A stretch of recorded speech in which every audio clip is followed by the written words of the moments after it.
സ്കൂളൊക്കെ തുറക്കാറായല്ലോ. അപ്പം ഞങ്ങൾ സ്കൂളിലേക്ക് ഒന്ന് പോകുകയാണ് കേട്ടോ. യൂണിഫോമും ബുക്സൊക്കെ അമ്മ ഞങ്ങൾ അവിടെ ആന്ധ്രയിലുള്ളപ്പോൾ തന്നെ വാങ്ങി വെച്ചു കേട്ടോ. അപ്പോൾ ഞങ്ങൾ പോണത് അവൾക്ക് ക്രോക്സ് വാങ്ങാനാണ്. അപ്പോൾ ഞങ്ങൾ ബസ് സ്റ്റോപ്പിലേക്ക് നിൽക്കുമ്പോൾ അടുത്ത വീട്ടിലെ ചേച്ചി ഞങ്ങളോട് എന്നാ വന്നതെന്നൊക്കെ ചോദിക്കാം കേട്ടോ. അപ്പോൾ ഞങ്ങൾ ഞാങ്ങാട്ടിൽ ഇറങ്ങി. അപ്പോൾ ഒരു ഓട്ടോറിക്ഷ വിളിച്ചു. അപ്പോൾ ആ ചേട്ടൻ പറയായിരുന്നു, എൻ്റെ പൊന്നു മോളെ ഇവിടുത്തെ റോഡ് സുഖമില്ല, എത്തണമെങ്കിൽ തന്നെ സമയമാണ്, കുറച്ച് ദൂരമുള്ളെങ്കിലും എത്താൻ ഭയങ്കര ബുദ്ധിമുട്ടാണ്. എപ്പോൾ നോക്കിയാലും ഇവിടുത്തെ റോഡ് ഇങ്ങനെ തന്നെയാണ്, കുണ്ടും കുഴിയും. ഞാൻ ഒരു കുണ്ടിൽ വീടപ്പോൾ ഒരു ശബ്ദം ഉണ്ടാക്കിയിട്ടോ. അപ്പോഴാണ് ആ ചേട്ടൻ കാര്യങ്ങളൊക്കെ പറയണത്. അത്രയും കുണ്ടും കുഴി ആയിട്ടുണ്ടോ സ്കൂൾ റോഡ്, എന്ന് നേരാക്കും ചോദിച്ചാൽ അറിയില്ല. അപ്പോൾ ഇതാണ് കേട്ടോ ബേബിക്കുട്ടിയുടെ സ്കൂൾ, ശ്രീ മഹർഷി വിദ്യാലയ ഞാങ്ങാട്ടിരി. ഇവിടെയാണ് അവൾ പഠിക്കുന്നത്. 4th സ്റ്റാൻഡേർഡിലേക്കായി. CBSE സ്കൂളാണ് കേട്ടോ. അപ്പോൾ ഞങ്ങൾ പോയപ്പോൾ തിരക്കൊന്നും ഉണ്ടായിരുന്നില്ലേ, ഒരു തിരക്കും ഉണ്ടായിരുന്നില്ല ആ സ്റ്റോറിൽ. അപ്പം ഞാൻ അവളോട് പറയുന്നുണ്ട്, ബേബിക്ക് ഏറ്റവും കയറുമ്പോൾ തന്നെ എനിക്ക് വയ്യ. അവൾ കണ്ടോ കയറിയിട്ട് നിൽക്കുക, എനിക്ക് കയറാൻ വയ്യാതെ ഞാൻ അവിടെ കിതച്ച് നിൽക്കുകയാണ്. ഭയങ്കര ബുദ്ധിമുട്ടായിട്ട് ഏറ്റവും കയറാം. അപ്പുറത്ത് കൂടെ വന്നാൽ മതിയായിരുന്നു, ഞങ്ങൾ വളഞ്ഞ വഴി കൂടെ വന്നു. അപ്പോൾ സ്കൂളിൻ്റെ മേലെ കുറേ ബിൽഡിങ്ങുകൾ ഇപ്പോൾ വീണ്ടും കയറ്റി വരുന്നുണ്ട് കേട്ടോ. കുറേ ക്ലാസ്സുകളൊക്കെ അതാ മുകളിലും കയറ്റുന്നുണ്ട്. ഇനി അവൾ പറയും, ഇനി അടുത്ത കൊല്ലം തൊട്ടിട്ട് ഞാൻ ആ ക്ലാസ്സിലാവും എന്നൊക്കെ പറയായിരുന്നു കേട്ടോ. അപ്പോൾ അതാ വീണ്ടും കയറ്റം കയറിക്കൊണ്ടിരിക്കുക തന്നെയാണ് കേട്ടോ. അപ്പോൾ അതാ ഇവിടെയാണ് കേട്ടോ അവളുടെ ക്ലാസ് മുന്നേ ഉണ്ടായിരുന്നത്. ആ ഭാഗത്താണ്, അതാണ് അവിടെയാണ് അവളുടെ ഫസ്റ്റ് സ്റ്റാൻഡേർഡൊക്കെ ആ ഭാഗത്താണ് ഉണ്ടായിരുന്നത്.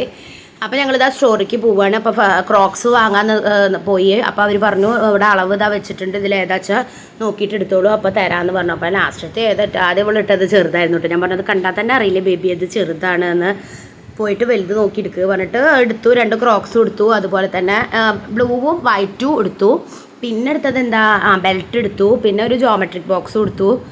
പിന്നെ ഒരു പെന്നുണ്ടായിരുന്നു, ജെൽ പെന്ന് കേട്ടോ, അതും എടുത്തു കേട്ടോ ഞങ്ങൾ. പിന്നെ നെയ്സിൽപ്പ് കിട്ടുമോ ചോദിച്ചു. അപ്പോൾ അത് കിട്ടില്ല, അത് ബുക്സിൻ്റെ കൂടെ കൊടുക്കുള്ളൂ എന്ന് പറഞ്ഞു.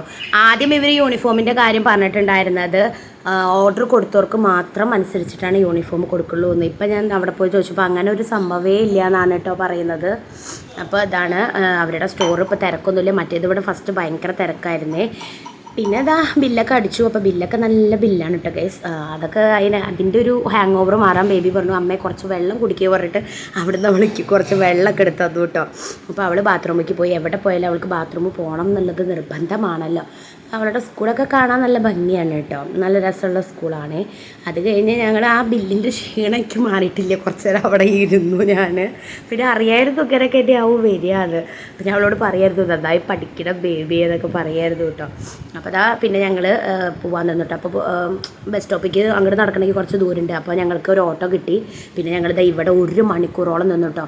ആ ചേട്ടനോട് പറഞ്ഞു ഞങ്ങൾക്ക് കുറച്ച് ഇത് വേണം, എന്ത് സർവത്ത് വേണം പറഞ്ഞിട്ട് 1 ഗ്ലാസ് സർവത്ത് കുടിച്ചിട്ട് 1 മണിക്കൂറോളം ഞങ്ങൾ അവിടെ നിന്നിട്ടാണ് ഗൈസ് വീട്ടിലേക്ക് എത്തിയത്. അപ്പോൾ ഇത്രയേ ഉള്ളൂ ഞങ്ങളുടെ സ്കൂൾ വിശേഷങ്ങൾ. ബൈ.